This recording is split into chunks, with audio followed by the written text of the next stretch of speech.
मित्रों, हम आज जिस कलयुग में जी रहे हैं उसका भविष्य जानने के लिए विज्ञान तरह तरह की खोज कर रहा है।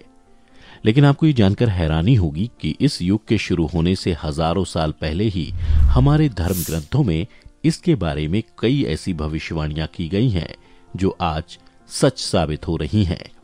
तो मित्रों, स्वागत है आप सभी का एक बार फिर द डिवाइन टेल्स पर। हमारे धर्म शास्त्रों में कलयुग के अंत को लेकर कई तरह की भविष्यवाणियां की गई हैं। यहां तक कि इंसान की औसत आयु से लेकर उसके आचार व्यवहार और उसकी धर्म परायणता को लेकर कई तरह की बातें हमारे धर्म शास्त्रों में भी मिल जाएंगी। और आज मैं आपको इस वीडियो में ऐसी ही सच हो रही कुछ भविष्यवाणियों के बारे में बताऊंगा जिसे हजारों साल पहले हमारे धार्मिक भगवत पुराण में बताया गया है। मित्रों, आज इस युग में जो हम देख रहे हैं कि धर्म का लोप हो रहा है, लोग दिखावे की चीजों में लीन हैं, धर्म शास्त्र की कही गई बातों पर सवाल उठा रहे हैं, यहां तक कि विज्ञान की तरह हर चीज को साबित करने की होड़ मची है। इसके अलावा लिव इन रिलेशनशिप जैसे नए ख्याल और खुद को ज्यादा ज्ञानी बताने वाले पाखंडी बाबाओं का दौर चल रहा है। इन सभी चीजों के बारे में पहले ही हिंदू धर्म ग्रंथों में लिखा जा चुका है।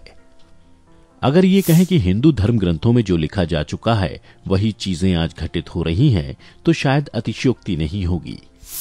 जिस तरह से आजकल के लोगों का आचार व्यवहार और एक दूसरे के प्रति नजरिया हो गया है, उन बातों का उल्लेख हमें धर्म ग्रंथों में मिलता है। तो सबसे पहले बात करते हैं 18 पुराणों में से एक श्रीमद् भगवत पुराण की, जिसमें लिखा है कि कलयुग में न्याय केवल शक्ति यानी ताकत के आधार पर लागू होगा। धर्म और न्याय की बातें अन्य युगों की तरह प्रासंगिक नहीं होंगी। जो मनुष्य गरीब होगा, जो रिश्वत देने में असमर्थ होगा, उसे उचित न्याय नहीं मिल सकेगा। जिस व्यक्ति के पास जितना धन होगा वो उतना ही गुणवान और ज्ञानी माना जाएगा। चालाक और स्वार्थी लोग ही इस युग में विद्वान माने जाएंगे। यहां तक कि ब्राह्मण सिर्फ एक धागा यानी जनेऊ पहनकर विद्वान होने का दावा करेंगे। इसके अलावा आज जिसे हम और आप लिव इन रिलेशनशिप कहते हैं, उस बात की भविष्यवाणी पहले ही पुराणों में कर दी गई थी। श्रीमद् भगवत पुराण में लिखा है कि कलयुग में पुरुष और स्त्री बगैर विवाह के ही एक साथ रहेंगे, और आपने पुराणों की इस भविष्यवाणी को सच साबित होते हुए देखा ही होगा। सबसे खास बात जो इस पुराण में कही गई है वो इंसानों की उम्र को लेकर है। इसमें लिखा गया है कि कलयुग में इंसानों की उम्र घटकर 20 से 30 साल हो जाएगी।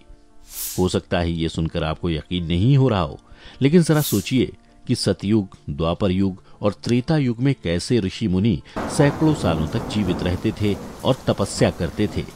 ऋषि मुनियों के साथ साथ ही आम इंसानों की जिंदगी भी कई 100 साल हुआ करती थी, लेकिन समय के साथ ये घटता जाता है। आपको याद हो तो 20वीं सदी में ही कई ऐसे लोग होंगे जिनकी उम्र 100 साल तक रही होगी, लेकिन अब ऐसे काफी कम लोग देखने को मिलते हैं। आजकल औसत उम्र 50-60 वर्ष ही मानी जाती है। अभी कलयुग के 5000 साल ही बीते हैं।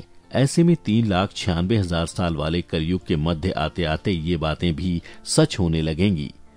मित्रों, उम्र के अलावा श्लोकों में भी इस बात का भी जिक्र है कि लोग तरह तरह की बीमारियों से ग्रस्त रहेंगे, कोई भी सुखी नहीं रहेगा। जिस तरह बाकी के युगों में लोग बड़ों का सम्मान और माता पिता का सम्मान करते थे, वैसा कलयुग में नहीं रह जाएगा।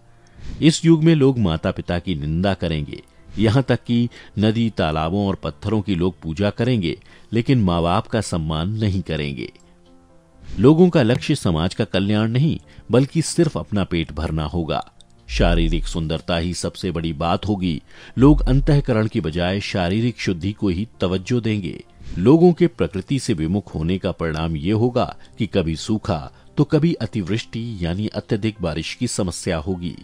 धरती के किसी हिस्से में लोग बाढ़ से तबाह होंगे तो दूसरे हिस्से में सूखे के भीषण प्रकोप का सामना करना पड़ेगा। यही नहीं, बाढ़ और सूखा कलयुग में विनाश का कारण बनेंगे। और हाल ही के दिनों में जब अत्यधिक बारिश होती है तो कई राज्यों में, यहां तक कि दुनिया के कई हिस्सों में बाढ़ से तबाही मच जाती है। उधर सूखे का तो आपको पता ही होगा कि उत्पादन न होने की वजह से किसान खुदकुशी तक कर लेते हैं। कुल मिलाकर हमारे शास्त्रों में कहा गया है कि पृथ्वी पर धर्म का लोप हो जाएगा। लोग धर्म को दिल से मानने के बजाय दिखावे का नाटक करेंगे।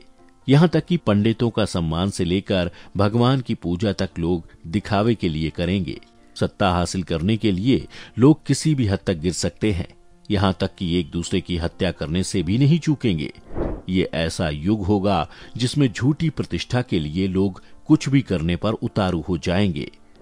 मित्रों, भगवत पुराण के अलावा रामचरितमानस में भी कलयुग का जिक्र किया गया है, जिसमें बताया गया है कि कलयुग में लोग किस तरह का आचार व्यवहार करेंगे। तुलसीदास ने रामचरितमानस में लिखा है कि मार्ग सोई जा कहूं जोई भावा, पंडित सोई जो गाल बजावा, मिथ्या रंभ दम्भ रत जोई, ता कहूं संत कहिए सब कोई। अर्थात कलयुग में जो डींगे हांकेगा वही पंडित होगा, जो आडंबर रचेगा उसे ही संत कहा जाएगा। यहाँ तक कि जिसे जो मन आएगा वो उसी मार्ग यानी रास्ते पर चलेगा। मित्रों, इसमें कोई दो राय नहीं है कि जो भविष्यवाणियां कलयुग को लेकर हजारों साल पहले की गई थी वो आज सच साबित हो रही हैं। इस वीडियो में बस इतना ही। वीडियो अगर पसंद आई हो तो इसे लाइक और शेयर जरूर करें और इस तरह की आध्यात्मिक और पौराणिक जानकारियों के लिए देखते रहिए द डिवाइन टेल्स।